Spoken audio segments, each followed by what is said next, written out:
H9 news में आपका बहुत बहुत स्वागत है। मैं हूं आपके साथ अबरारुल रहमान।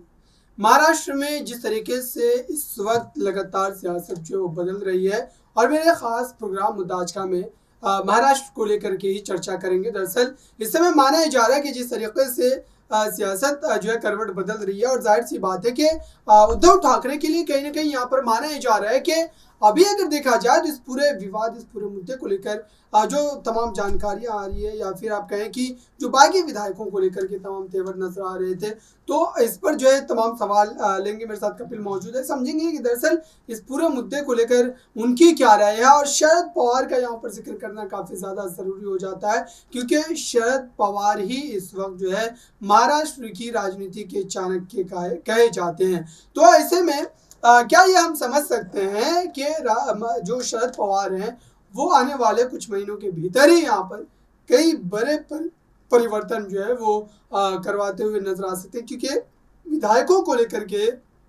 यहाँ पर जो है इस तरीके की खबरें आ रही है कि अभी तक जो चुनाव का फैसला आने के बाद से कहीं ना कहीं स्थिरता बनी हुई थी, लेकिन अब ऐसा लग रहा है कि वो पूरी तरीके से ख़त्म हो गई है और एकनाथ शिंदे को अब कहीं ना कहीं सहारे की ज़रूरत, यानी कि जो उनके पास संख्या बल है उसमें टूट हो सकती है। तो क्या इस लिहाज से माना जा सकता है कि शरद पवार उसमें सफल हो पाएंगे, क्योंकि वही सबसे ज़्यादा पुराने अनुभवी नेता जो इस वक्त देखे जा रहे हैं। बिल्कुल, शरद पवार की अगर बात करी जाए तो आपने बताया कि चाणक्य के नाम से वो जाने जाते हैं। राजनीति में लगभग 50 सालों से ज्यादा का अनुभव है और एकनाथ शिंदे भी ये कई बार बोल चुके हैं कि महाराष्ट्र की राजनीति में अगर किसी से सीख लेनी चाहिए तो वो शरद पवार ही हैं। हालांकि अगर पवार की बात करी जाए तो उनका अनुभव अगर उद्धव ठाकरे बेहतर तरीके से यूज करते तो महाविकास आघाड़ी गठबंधन की सरकार जो है वो गिरती हुई नजर ना आती। सीधे तौर पर हमने देखा कि शिवसेना अब एकनाथ शिंदे के पास जा चुकी है, शिंदे के पास ही चुनाव चिन्ह है। तो जो बाला साहब ठाकरे की छवि थी जिसका प्रयोग करते हुए बीएमसी चुनाव में लगातार दबदबा हमने देखा, अब वो दबदबा कहीं ना कहीं शिंदे के पास जा चुका है। और ऐसे में जब आपने ये जो है इस बारे में चर्चा की कि क्या हमें देखने को मिल सकता है कि शिंदे के पास से विधायकों की संख्या कम हो जाए और ऐसे में सरकार पर खतरा मंडराता हुआ नजर आए, हालांकि बिल्कुल ऐसी चीजें देखी जा सकती है, लेकिन फिलहाल की अगर बात करी जाए तो शायद किस्मत का साथ जो है वो एकनाथ शिंदे को मिल रहा है। तमाम ऐसी चीजें हैं जिनमें कहीं ना कहीं उन्हें मुश्किल भरा जो सामना था वो करना पड़ सकता था। आप देखिए कि 16 विधायकों की अयोग्यता की अगर बात करी जाए तो वहां पर भी इस तरह की तमाम चीजें उनके सामने नहीं आती हैं। आप ये भी देखिए कि जब उपचुनाव होता है तो वहां पर भले ही हार बीजेपी को नसीब होती है, लेकिन उससे इतना बड़ा नुकसान नहीं होता। तो अब कहीं ना कहीं ये देखना जरूरी हो जाता है कि बीएमसी चुनाव कब होते हैं। अगर जल्दी बीएमसी चुनाव होते हैं, यानी कि लोकसभा और ये जो चुनाव होने हैं इसमें ज्यादा समय रहता है, तो कहीं ना कहीं बीजेपी को झटका लग सकता है। लेकिन लोकसभा चुनाव जैसे जैसे नजदीक आएंगे, जो लहर है वो कहीं ना कहीं फिर से देखने को मिलेगी बीजेपी की। तो मुझे लगता है कि अब उद्धव ठाकरे को सवाल करना चाहिए कि चुनाव आखिर क्यों नहीं हो रहा है। बिल्कुल, जो लगातार यहाँ पर आप कह सकते हैं कि उद्धव गुट की तरफ से कहीं ना कहीं ये तमाम जो गंभीर प्रश्न है वो पूछे जा रहे हैं और साथ ही इस वक्त ये माना जा रहा है कि अगर जो है महाराष्ट्र में इस वक्त अगर चुनाव करवाया जाता है तो उद्धव ठाकरे और पूरे गुट की अगर बात करें तो यहाँ पर जो है बाजी मारते नजर आएंगे। और जाहिर सी बात है कि जो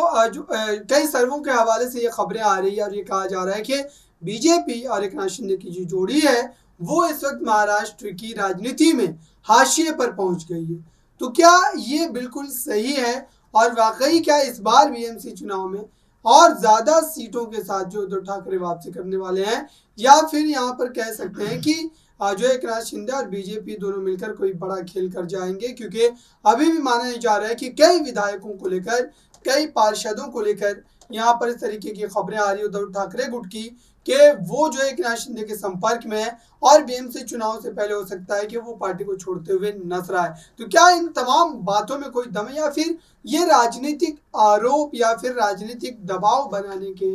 लिए जो है इस तरीके के बयान जो है वो लगातार एकनाथ शिंदे गुट के द्वारा दिए जा रहे हैं? देखिए अबरार, अगर राजनीतिक दबाव की बात करी जाए तो पहले से ही उद्धव ठाकरे पर काफी ज्यादा है। और ये अगर कहा जा रहा है कि तमाम तरह के विधायक हो या फिर तमाम तरह के कार्यकर्ता हो, मंत्री हो, नेता हो, इस संपर्क में है, इस बात को लेकर उद्धव ठाकरे को ज्यादा डर लगेगा। भले ही इस तरह के कयास जो है वो लगाए जा रहे हो, राजनीतिक रूप से दबाव बनाने की कोशिश की जा रही हो, क्योंकि जिस इंसान के पास जो है अगर खोने के लिए काफी कुछ हो, यानी कि पहले शिवसेना चली गई और चुनाव चिन्ह चला गया, उसको अगर हम दरकिनार भी कर दें तो अगर उनके साथ जो है वो तमाम तरह के कार्यकर्ता रहते और भी चीजें रहती तो उद्धव ठाकरे को कहीं ना कहीं मजबूती वापस से मिल सकती थी। लेकिन सबसे बड़ा जो यहाँ पर फैक्टर है वो बीएमसी के चुनाव साबित हो सकते हैं, क्योंकि सर्वे जो है वो जमीनी हकीकत को बयां कर रहे थे। शरद पवार ने भी कहा था कि ये जो सर्वे है इन पर हम पूरी तरह से भरोसा करते हुए नहीं चल रहे हैं, लेकिन ये जरूर मान रहे हैं कि इनमें थोड़ी बहुत सच्चाई है। अब उपचुनाव में हमने देखा कि बीजेपी को हार नसीब होती है, एक ऐसी सीट जिसपे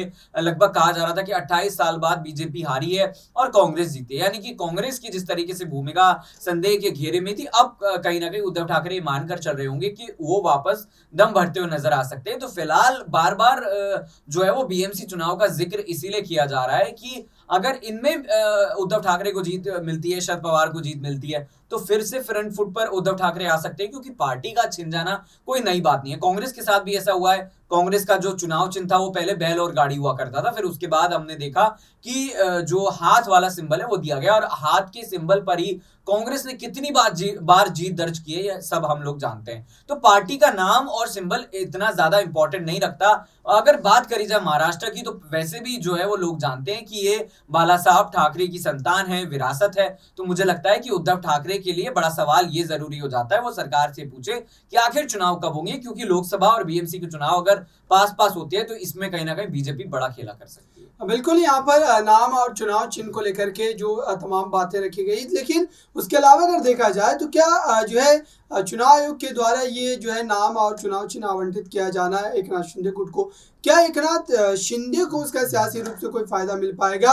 और क्या जो तमाम बातें कही जा रही है अभी तक की अगर बात की जाए तो जिस तरीके से इस पूरे मुद्दे को लेकर के यहाँ पर एकनाथ शिंदे लगातार यही कह रहे हैं कि जो उद्धव ठाकरे को बाला साहब ठाकरे के उन आदर्शों पर चलना था, दरअसल वो उससे भटक गए, और उसके पीछे का कारण जो है वो ये बताया जाता है कि जो है उद्धव ठाकरे ने जो है एनसीपी और कांग्रेस जैसी पार्टियों से जो है गठबंधन कर सरकार बनाया, और इसी वजह से जो उनका वोट बैंक है वो काफ़ी ज़्यादा जो है नाराज़ हो गया उनसे। तो यहाँ पर अगर देखा जाए तो उद्धव ठाकरे को भले ही उनके नाम और चुनाव चिन्ह के चुनने से जो है नुकसान होना हो, लेकिन ये क्या माना जा सकता है कि एकनाथ शिंदे को नाम और चुनाव चिन्ह मिलने से जो है फायदा हो सकता है? देखिए, मुझे नहीं लगता है कि एकनाथ शिंदे को नाम और चुनाव चिन्ह मिलने से कोई फायदा होगा। हालांकि दावा जो है राजनीति में इस तरीके का किया जाता है, लेकिन मुझे यही लगता है कि अगर उद्धव ठाकरे के साथ जनता रहती है तो फिर ये जो पार्टी का नाम हो, चुनाव चिन्हों, इस तरह की चीजें फायदा नहीं करती हैं। अगर आप काम करेंगे, जनता के बीच जाएंगे, तो जनता उसे जो है वो जिताती हुई नजर आएगी। और आप देखिए कि हम तमाम तरह के लाइव करते हैं, खास रिपोर्ट करते हैं, हर जगह पर जनता का यही कहना है कि उद्धव ठाकरे के साथ जो हो रहा है वो काफी गलत है। और बीएमसी चुनाव हो, लोकसभा चुनाव हो, या फिर चुनाव ना भी हो, तब भी जनता उद्धव ठाकरे के साथ है। तो मुझे लगता है कि इसमें बड़ा रोल जो है वो आने वाले वक्त में जनता निभाती हुई नजर आएगी।